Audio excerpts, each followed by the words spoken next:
할렐루야 광교회 성도 여러분, 지금은 10월 29일 금요일 새벽 예배 시간입니다. 우리 함께 사도신경으로 우리의 신앙 먼저 고백하겠습니다.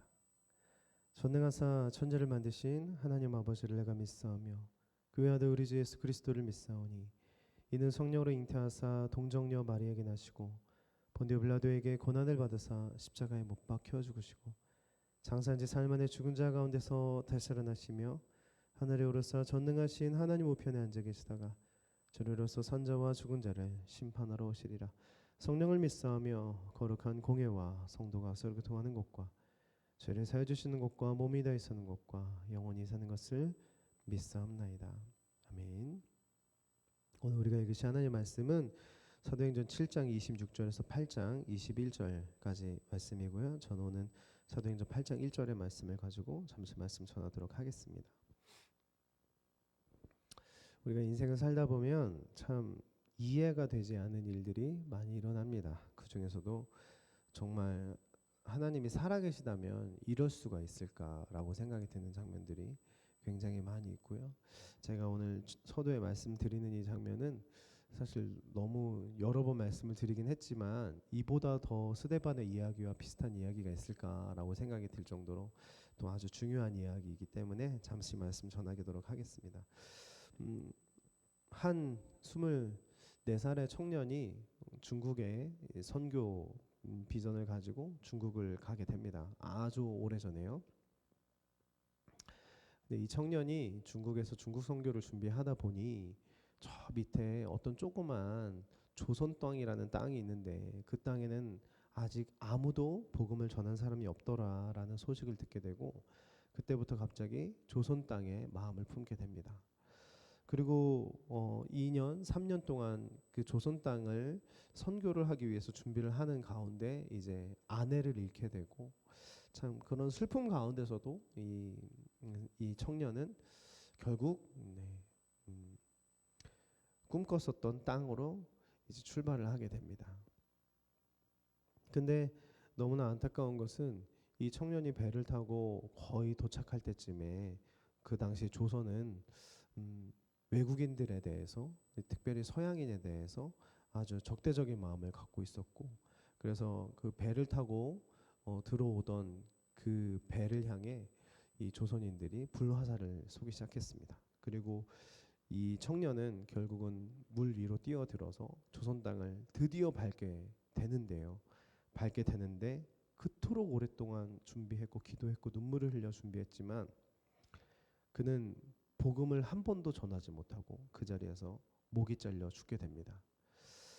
그런데 이 청년이 죽기 직전에 바로 자신의 목을 자르는 사람과 그 주위에 있는 세 사람에게 중국어로 쓰여져 있는 성경책을 전달하게 됩니다. 잘 아시겠지만 그의 이름이 바로 토마스 선교사이고요. 바로 최초의 순교자라고 불리는 바로 청년 토마스 선교사입니다.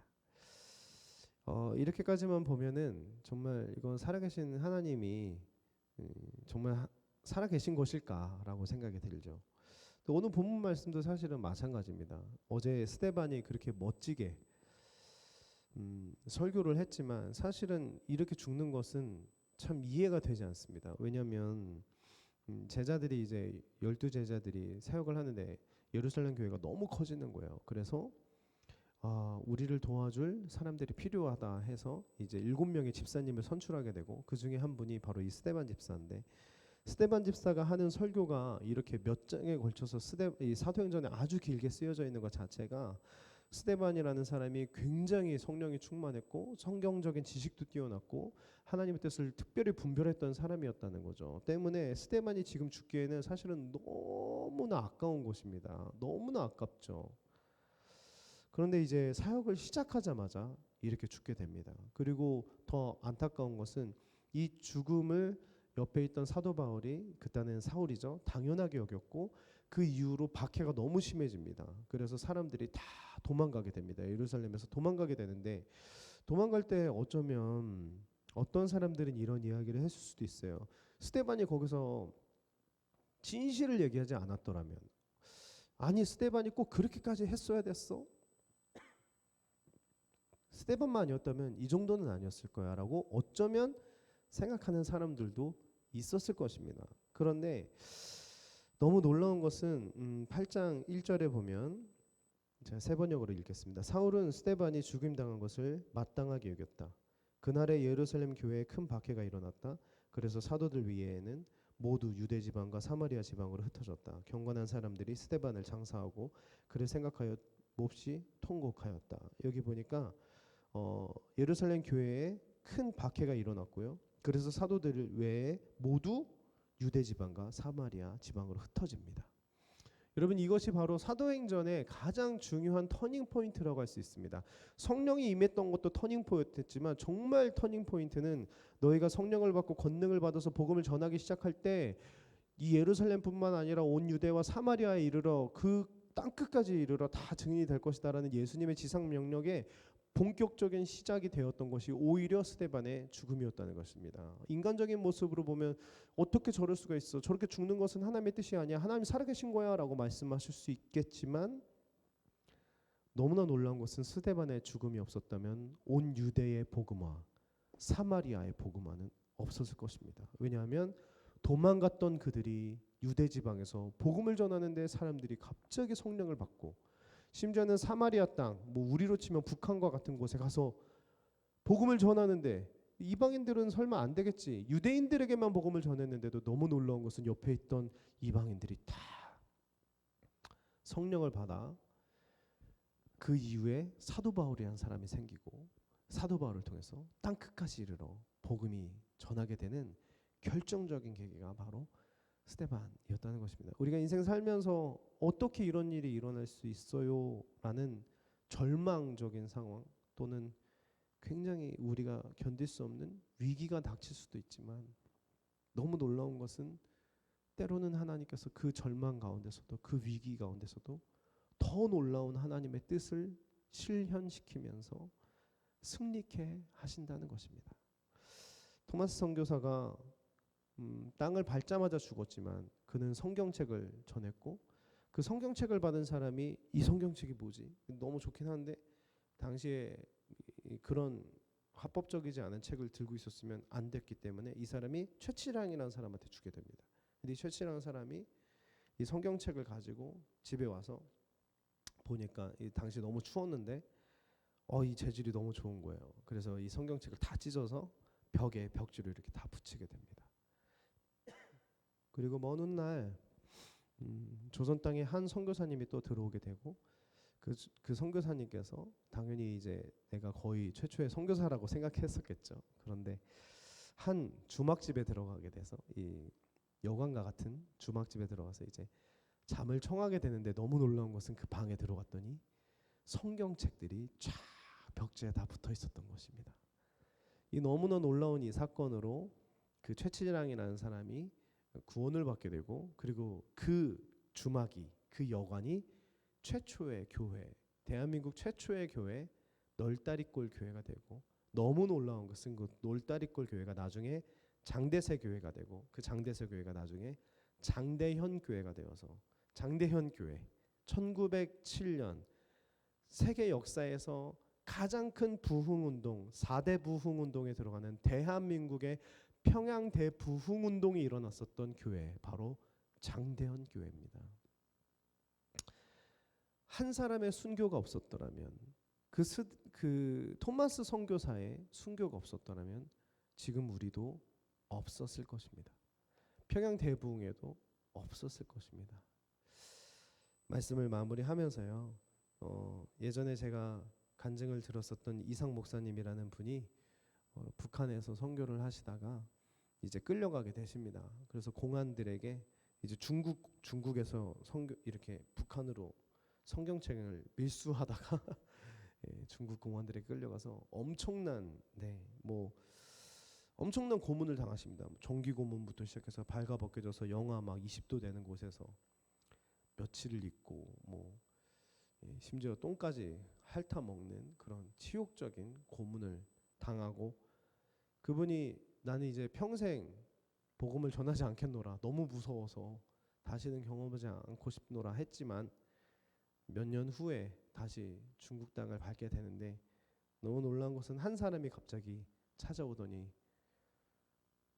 혹시 이상 목사님이 아니냐고, 그래서 당신 누구시냐고 했더니 바로 당신을 고문했던 사람이다라고 말을 하면서 그토록 고문하고 그토록 못 살게 구는데 어떻게 예수의 이름을 부인하지 않고 어떻게 저런 모습으로 끝까지 신앙을 지킬 수 있을까? 그게 너무 충격받고 그게 너무 신기하고 감동스러워서 결국 그가 관심을 갖고 예수에 대해서 알다가 결국 이 사람이 예수를 믿게 됐고 심지어 지금은 목사님이 됐다는 겁니다. 그 말을 듣고 그 사람을 만났을 때 이상 목사님이 거기서 펑펑 울면서 하나님, 가겠습니다. 100번이라도 가고 1000번이라도 가겠습니다. 이렇게 결단을 했다고 합니다. 우리가 할 수는 없지만 복음을 전하는 한 사람으로 완전히 새로운 세대가 일어날 수도 있습니다. 저도 많이 부끄럽고 우리 모두가 많이 부끄럽지만 복음은 흐르는 것입니다. 스데반의 순교가 온 유대와 사마리아와 땅끝까지 이르러 복음이 전해져지는 통로가 되었고, 토마스 선교사의 순교가 대한민국을 변화시키는 통로가 되었고, 또 이상 목사님의 그 신앙을 지켰었던 모습이 한 사람의 인생을 완전히 바꿔놓은 것처럼 우리가 오늘 만나는 한 사람에게 어떻게 복음을 흘려보내는가에 따라서 그 사람들의 인생과 우리 주위의 인생과 놀랍게도 대한민국과 전 세계의 복음의 흐름이 뒤바뀔지도 모른다는 그 숨겨져 있는 하나님의 역사하심을 믿고 오늘 하루 복음 많이 흘려보내는 의미 있는 하루 우리 함께 보냈으면 좋겠습니다. 잠시 기도하고 주기도문으로 예배 마치겠습니다. 사랑하는 주님, 오늘 스데반의 순교, 토마스 선교사의 순교, 그리고 이상 목사님의 고난, 아무것도 아닌 한 사람, 어쩌면 저렇게 죽는 게 참 불쌍한 인생이야, 하나님은 너무 매정하셔 라고 생각할 수도 있는 한 사람의 죽음, 그리고 한 사람의 복음 전도. 그런데 하나님, 너무 놀라운 것은 그 이면에 숨겨진 하나님의 선하신 뜻과 놀라운 역사, 우리는 다 알 수 없지만 하나님, 그 복음은 흐르는 것이라는 것을 다시 한번 기억하게 하여 주시고, 주님, 정말 원하는 것은 한 사람 한 사람 만날 때 그 한 사람을 귀하게 여길 수 있는 마음을 갖게 하여 주시고, 그 한 사람에게 복음을 전하며 복음을 흘려보낼 수 있는 우리 모든 광교회 성도들 제가 될 수 있도록 축복하여 주시옵소서. 감사드리며 예수님의 이름으로 기도드립니다. 아멘. 하늘에 계신 우리 아버지여, 이름이 거룩히 여김을 받으시오며 나라의 임하시며 뜻이 하늘에서 이루어진 것 같이 땅에서도 이루어지리다. 오늘날 우리에게 일용할 양식을 주옵시고, 우리가 우리에게 죄진 자를 찾은 것 같이 우리의 죄를 사하여 주옵시고, 우리를 시험에 들게 하지 마옵시며 다만 악에서 구하옵소서. 대개 나라와 권세와 영광이 아버지께 영원히 있사옵나이다.